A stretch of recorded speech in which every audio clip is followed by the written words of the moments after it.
Okay, it's been a while. I've wanted to make this video, but it's such a big topic, and there's so many nuances involved that it's difficult to get all my thoughts in order. But we're gonna give it a try tonight. I'm gonna try and make the case that sober living, a lifestyle of sobriety, is better for creativity than the use of drugs and alcohol. So I've never taken psychedelics. I don't have any experience with LSD or mushrooms or DMT or ayahuasca or any of that shit.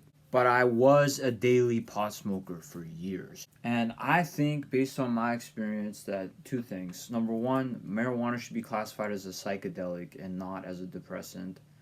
Doesn't make you depressed. Number two, there should be warning labels on even medicinal marijuana that say, warning, this can exacerbate psychotic symptoms. Because when you're in that high and you're in that loop, those fucking voices in your head, those looping thoughts will just go and go and go and go and go. You can have crazy hallucinatory experiences on weed. You can totally blow out your brain. And so we have to talk about the marijuana first. Because I was a pot smoker for a lot longer than I was a drinker. I never drank alcohol in high school. I always turned it down. I always saw it as a bad idea. I only started drinking once I was of age. But we have to talk about that later. So the story basically begins when I was 15, 2016. It was me and my best friends, and we were with a girl, and she was like a really big stoner. She was older than us, and she gave me my first bowl. And the first experiences of both marijuana and alcohol were very different from what they became. So I remember my first marijuana high. I had all these thoughts coming to mind, but I just felt so content and relaxed due to the pot that it was like I didn't have to say anything. It was like okay not to speak. It was okay to be in silence. And that's just totally not how it went for the rest of my time as a pot smoker. I started making a habit of it the year after that, and especially 2018 when I was 17. I somehow got a medical marijuana card for anxiety and depression at 17 before I was even 18 years old. And it's so crazy. My mom used to buy my weed for me because it was like a aid for mental health at the time.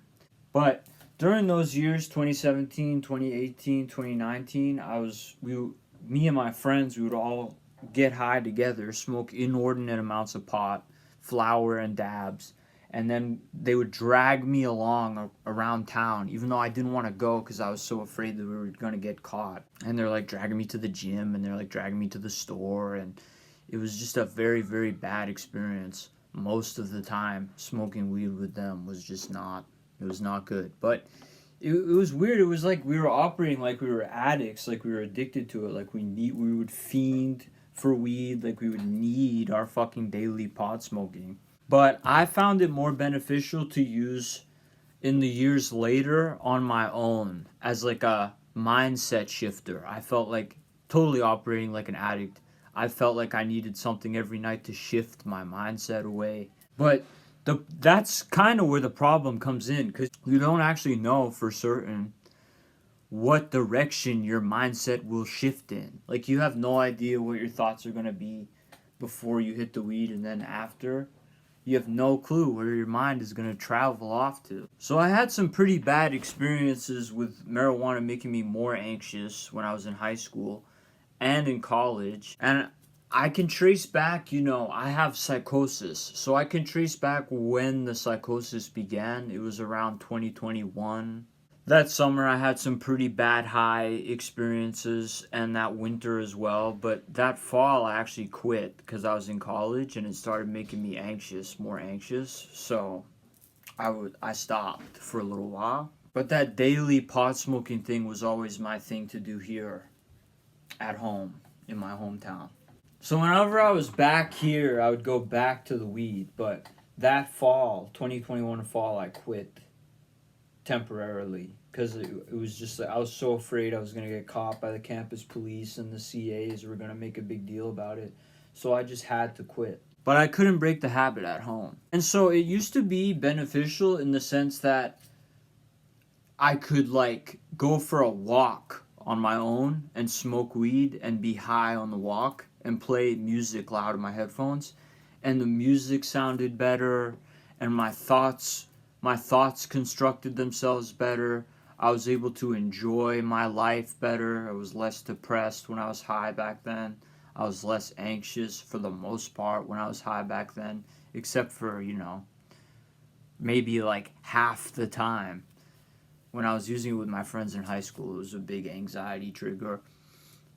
But I mean, we used to blow ourselves up with it. Like, I remember experiences where I was just like seeing colors and totally like a psychedelic drug.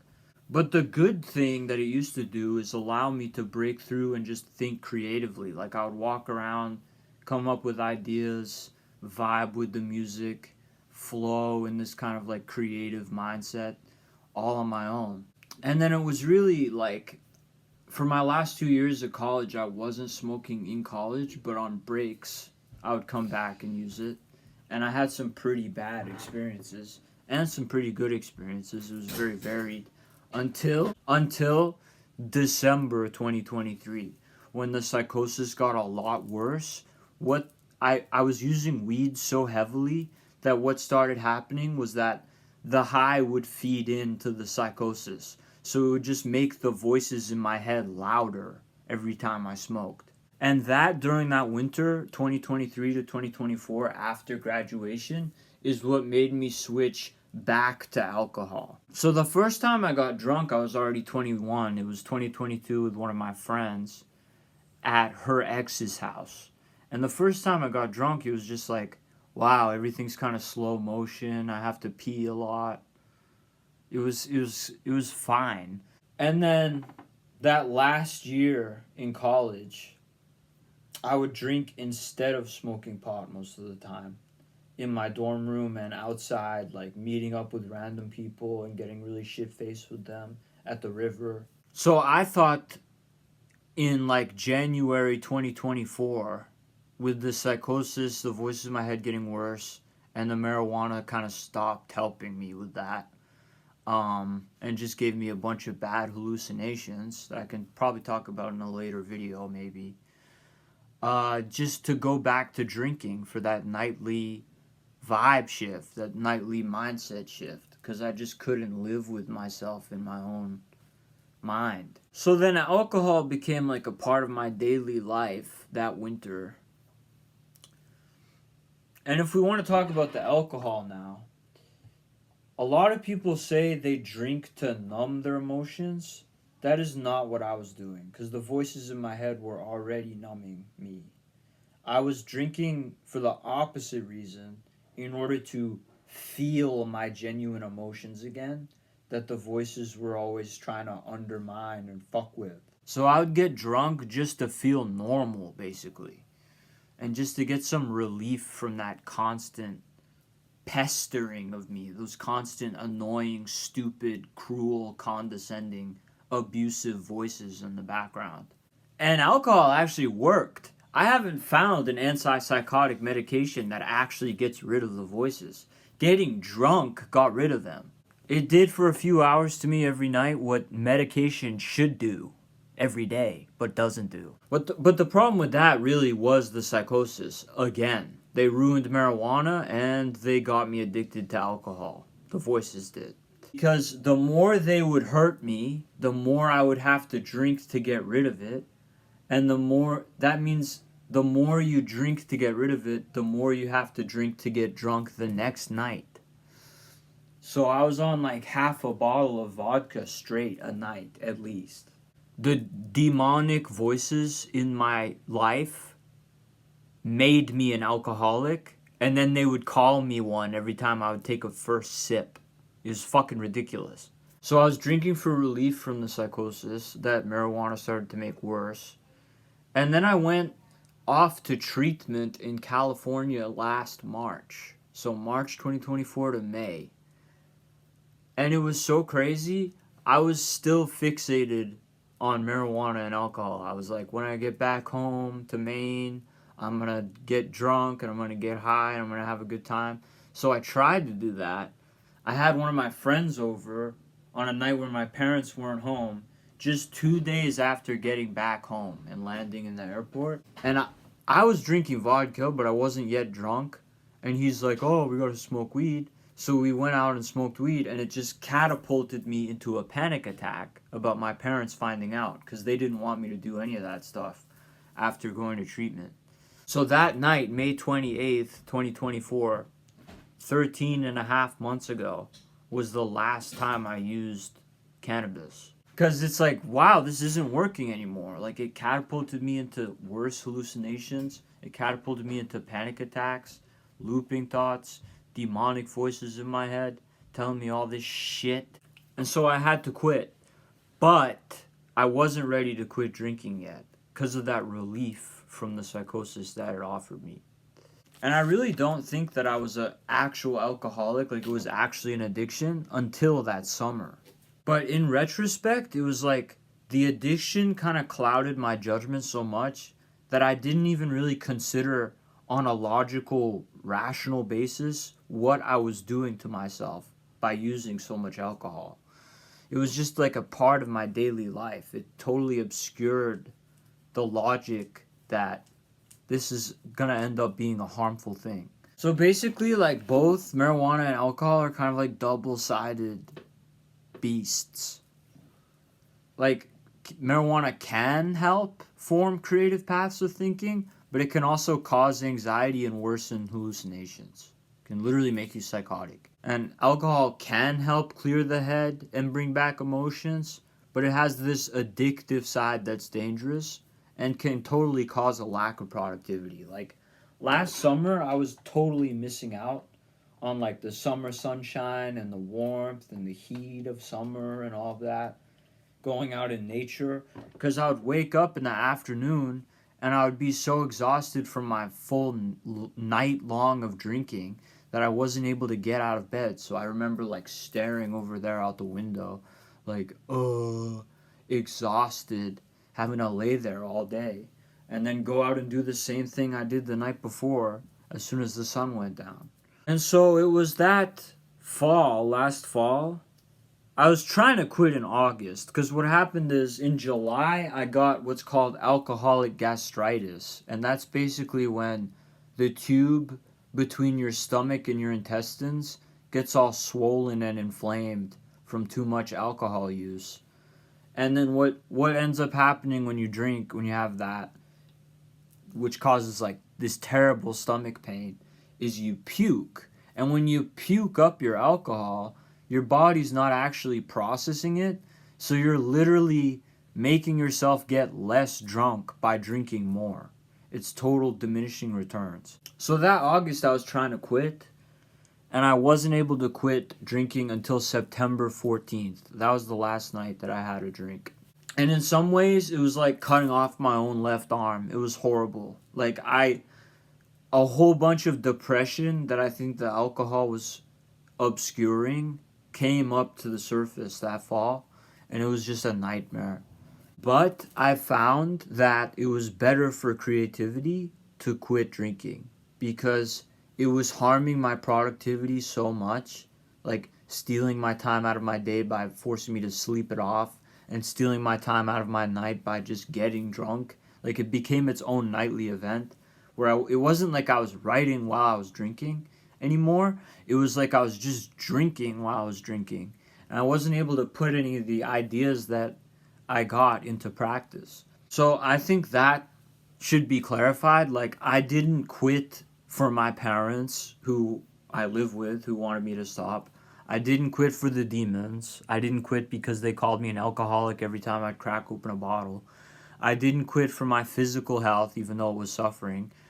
I didn't even quit because I'm a quote-unquote alcoholic or whatever.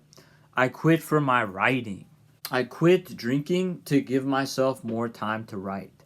And I don't think that I would have like 180 new poems finished since October if I had kept drinking that whole time. And every day is just a choice to keep quitting. Like, it's a choice that I make every day to not do that. Because, I mean, I know that if I have one drink, I'll just crave more all day. And I know that the likelihood of me having a bad high on marijuana is like 90-10 or 80-20 probably. So I avoid any consumption of both. Primarily just to keep the continuity of my thoughts so that I can tune in and be creative. And it's kind of magical. Like, I remember the first week after I quit drinking, I got a new good idea for a story every single day. Like, the ideas flowed a lot better without that shit in my system.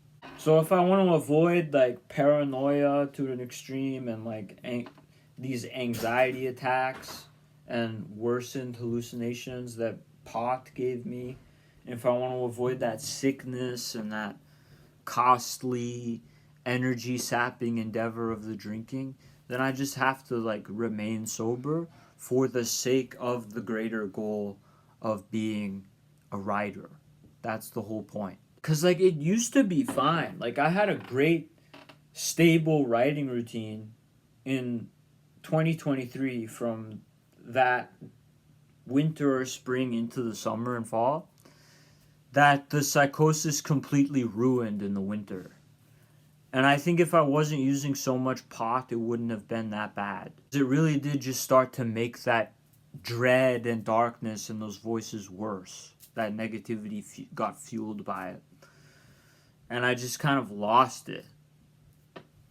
So I view like my whole journey from last May and well, really last March into now as like trying to get back to that stable writing routine that I had before these two drugs fucked me up. And I genuinely believe that this could probably happen to anyone. Like, marijuana definitely makes psychosis worse. It can definitely exacerbate, like, voices in your head and that kind of thing. Alcohol could totally steal your time and energy away. So I think if you're trying to be, like, artistic, like you're trying to be a writer or any kind of creative person, you have to basically remain sober. That's my greatest advice. The ideas flow better in a state of sobriety. You have more time and energy to give to your creative pursuits when you're sober. And you have this certain continuity of mindset that you don't want to fuck with. Because if you fuck with it, you don't know what direction you're going to get plunged in. You don't know what will break inside of you, basically, if you plunge yourself into drug and alcohol use. So, like, literally, I'm saying, like, before you smoke that joint, you don't know what will happen after. It could be a horrible experience. It could literally ruin your night. At least, definitely for me, that's how it is. So, there it is. That's my advice. If you want to stay at the top of your creative game, sobriety is definitely the correct choice. I mean, it would totally be a hindrance for me to go back on my word and start using those two things again. Or any other kind of drug, I think. Except for nicotine and tobacco and caffeine. Because those are, like, actually kind of creatively beneficial, I find. So yeah, I think sobriety and creativity definitely flow into each other. There's definitely a link there between the two things. As far as your lifestyle goes, the smart choice is to allow your sobriety to make you more creative and allow your creativity to be like an anchor to keep you sober. I think they feed into each other, especially for me at this time in my life. But I don't know what the future will hold, you know. I don't know if I'm going to be a teetotaler forever or I'm just never touching either one ever again. Because I genuinely feel like, you know, maybe if enough time passes and I can physically move to a better environment for me, then I could probably dabble again. But I'm definitely not going back this year. It's just not going to happen. I'm definitely going to stay sober. So hopefully this can be a beneficial message for someone. Hopefully it can inspire and motivate you to perhaps quit drinking or quit drugs for the sake of your creative power, as I have. I am the living embodiment of that concept at this point. So thanks for listening and goodbye.